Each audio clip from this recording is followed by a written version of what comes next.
termasuk amalan jariyah yang akan terus mengalirkan pahala meskipun orangnya telah meninggal dunia. Yang pertama sedekah jariyah.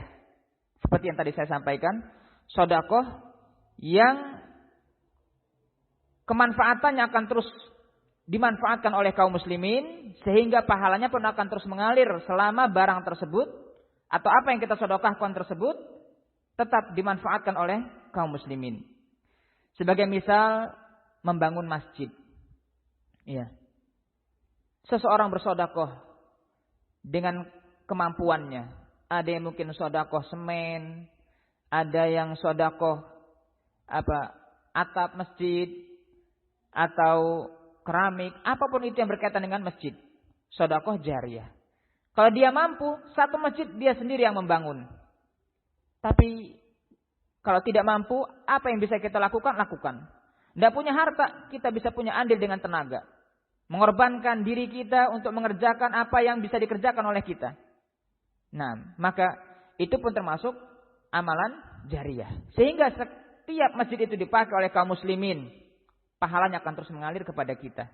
Bayangkan setiap hari masjid digunakan oleh ratusan orang sholat jamaah. Ya, maka pahalanya akan terus mengalir kepada orang yang berinfak untuk masjid tersebut. Ya, secara umum. Ya. Termasuk kita di sini bisa menggunakan masjid ini.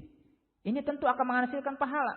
Duduk di majelis Allah, duduk di majelis ilmu dalam rangka mempelajari agama Allah. Di mana tempatnya? Di masjid.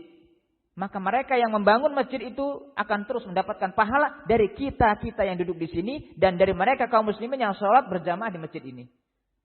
Nah, sebesar apapun, sekecil apapun, itu termasuk amalan jariyah.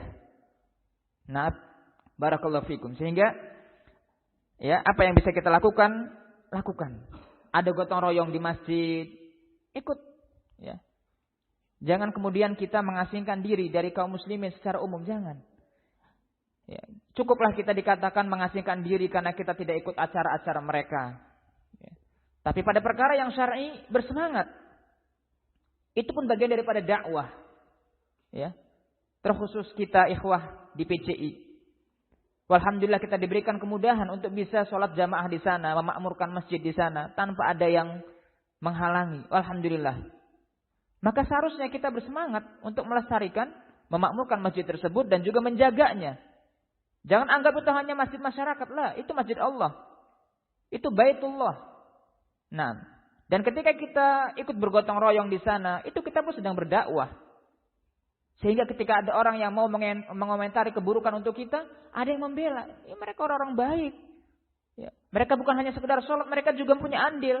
Ada gotong royong, mereka ikut bersihkan masjid, ikut ngecat, ikut. Nah, ya. Terkadang ada panggilan gotong royong. Saya lihat hanya ini lagi yang datang. Yang lain kemana? Ya. Ini bagian daripada dakwah ya ikhwah. Ya. Sebetulnya hati sedikit agak kecewa. Ya. Kenapa ikhwah tidak memanfaatkan ini sebagai ladang dakwah? Datang ke masjid, gotong royong, pakai baju gamis. Sehingga akan terlihat, oh ini ikhwah-ikhwah salafi. Itu menjadi sebab kemudahan dakwah kita di situ.